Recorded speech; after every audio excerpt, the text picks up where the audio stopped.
Café. Notre invité café, cela fait des années qu'il avait disparu du paysage musical guyanais. Raymond Charlery revient avec un album tout en couleur. L'artiste et chanteur guyanais est notre invité café ce matin. Il répond aux questions de notre équipe. Bonjour Raymond Charlery. Salut Charlie, enfin face à face. Enfin. Pourquoi cette impatience? C'était attendu. Parce qu'on se connaissait vrai, de nom, mais on ne s'était jamais trouvé face à face. C'est vrai. Alors, on a Charlie, hein, Charlery. Ouais, c'est vrai. Oui, voilà. Je disais tout à l'heure, c'est pourquoi je n'ai jamais pu oublier son nom. Chaque fois qu'on me demande le monsieur de Charlie l'invité café, je dis Charlie Voilà. Torres, que moi j'ai des amis qui m'appellent le mot Charlie. technique. Alors pourquoi autant de temps Raymond Charlery sans sortir d'album? Traversée du désert, vous avez voulu vous faire oublier un peu? Non, c'est-à-dire que j'ai rencontré une nouvelle passion. Lorsque je suis revenu en Guyane, j'ai découvert la radio, parce que j'avais une introduction pour entrer à FR3, ou je ne sais pas ce que c'était à l'époque, comment ça s'appelait, parce qu'on a passé plusieurs enseignes entre-temps. Le RTF, Et voilà, j'ai découvert la radio.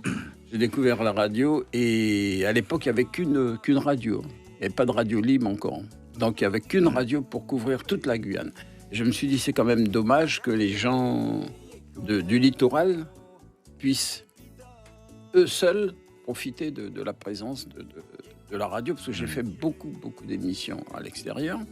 Et j'avais envie de promener RFO sur toute la Guyane. Et je crois qu'on était un peu les initiateurs des émissions en direct des communes, de Maripasoula à Camopi, Saül, on est passé un peu partout. Donc c'était vraiment une passion. Quand on était 2 semaines au studio, je disais aux techniciens, oh les gars, vous nous trappez de côté pour aller semaine prochaine. Et on a été jusqu'aux îles du Salut et faire jusqu'à des la émissions en sortie direct. de ce dernier album dont on va parler tout à l'heure, vous avez fait quoi précisément? Entre-temps, Oui, entre-temps. j'ai reçu pas mal d'artistes, j'ai promotionné pas mal d'artistes, c'était une passion à la radio. Et j'ai continué à écrire. Parce que je rappelle que sur cet album, finalement, tu me posais la question tout à l'heure, il n'y a que 3 titres qui ont déjà été enregistrés. Dimo Souplé, Féliane et puis Monsineri. Autrement, je me suis rendu compte tout à l'heure Il n'y a que 3 reprises. Voilà, il n'y a que 3 reprises. Finalement, il y a 7 nouveautés que les gens ne connaissaient pas. Ou alors m'ont déjà entendu à la guitare certains endroits. Voilà. Donc tous ces morceaux inspirés seulement de la Guyane, c'est la Guyane qui fait partie de notre patrimoine musical. Surtout. Et en dehors des titres que j'ai repris, comme Dimo Souplé, je me suis rendu compte que c'est des paroles qui ont plus de 50 ans. Et quand je les ai réécoutées, je disais à Yvan Rolus, tu te rends compte, j'ai écrit ça il y a plus de 50 ans et c'est des paroles d'actualité. On croirait que ce sont des chansons qui ont été écrites hier. Par contre, Caillodé, c'est une chanson qui est récente, que j'ai écrit à la suite d'un reportage que je regardais sur Guyane la Première. À l'époque, c'était encore sûrement FR3. Non, même pas ça. Ça date de 2, 3, 4 ans peut-être maximum. Un reportage de Karim Perros, qui était un peu en confrontation avec des habitants du village Caillodé. Je regardais à la télé des gens avec leurs fusils qui étaient en train de s'affronter. Je dis, mais attention, on est en Guyane, là?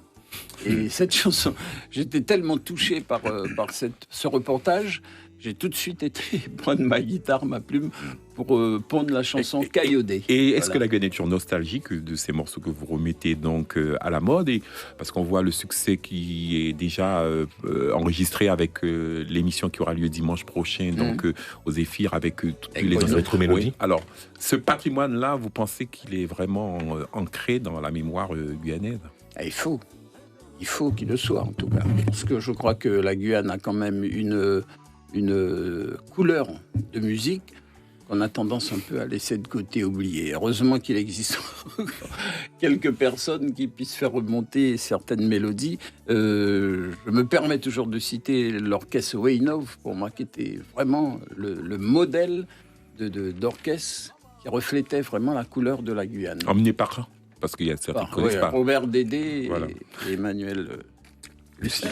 Alors justement, vous parliez à l'instant des textes, de vos textes à l'époque, qui sont encore d'actualité aujourd'hui. On a vu que d'autres artistes, comme par exemple Danny Play, sont également de ce niveau-là. Qu'est-ce qu'on peut dire? Vous étiez des visionnaires à l'époque, ou alors c'est la Guyane qui n'a pas changé? Peut-être. Peut-être.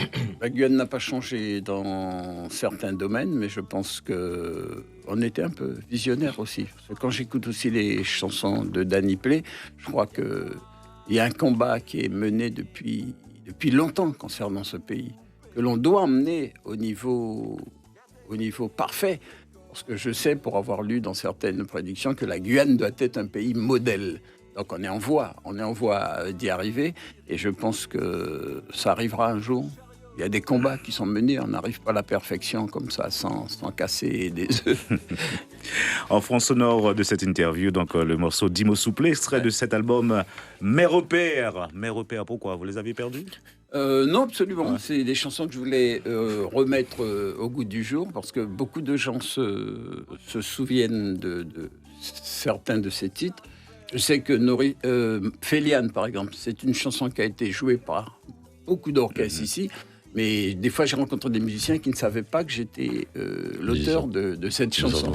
Ils m'ont dit, ah bon, Atto qui fait ça? On me dit, ouais, il y a longtemps. C'est parti d'un poème d'une sœur de Yvan Rolus, les premiers vers d'un poème qui m'avait interpellé à l'époque, et que j'ai pris et que j'ai terminé, et j'ai fait la chanson Féliane, que tout le monde maintenant connaît.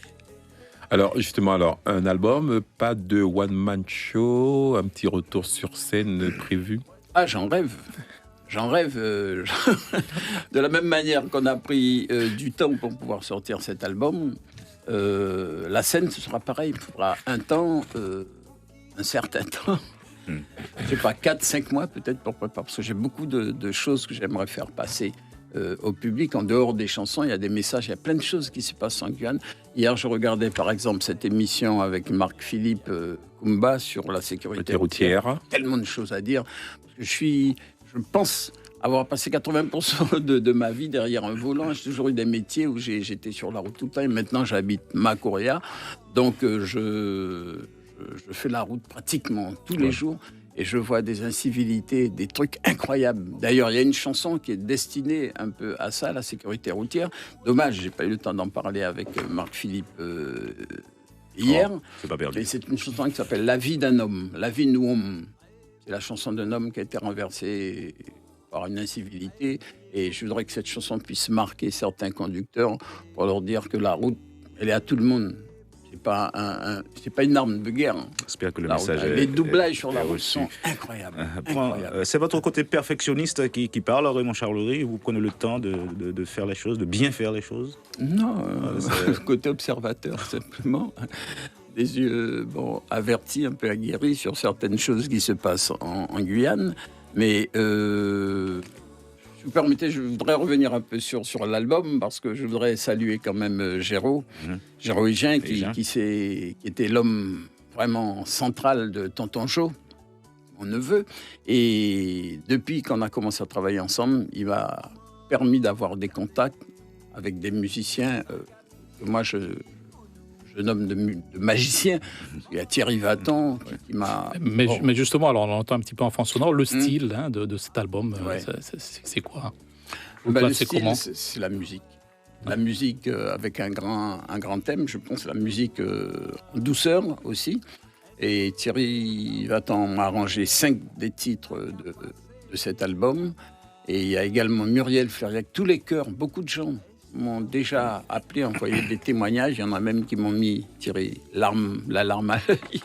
Tellement ils étaient forts. Pour vous dire que Muriel Fleriac a arrangé pratiquement... Elle est à l'origine de tous les arrangements, les chœurs. Des gens perfectionnistes, puisqu'on en parle. Un album qui en appellera d'autres, ou bien c'était votre baroud d'honneur musical, Raymond Charlery? Pourquoi j'ai fait cet album? Parce que j'avais encore l'enthousiasme. La vie et puis la pêche. Je remercie le grand, là-haut, qui me donne encore... Moi, je dis, tant qu'il me donne, je prends. J'avais envie de faire cet album parce que j'avais l'enthousiasme et envie de le faire. Merci Raymond Charlery d'avoir répondu à nos questions ce matin, d'être venu parmi nous ce matin.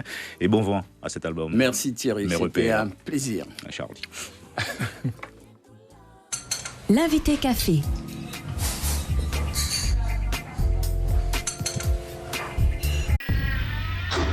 Suivez l'info sur Guyana Première, télé, radio et internet.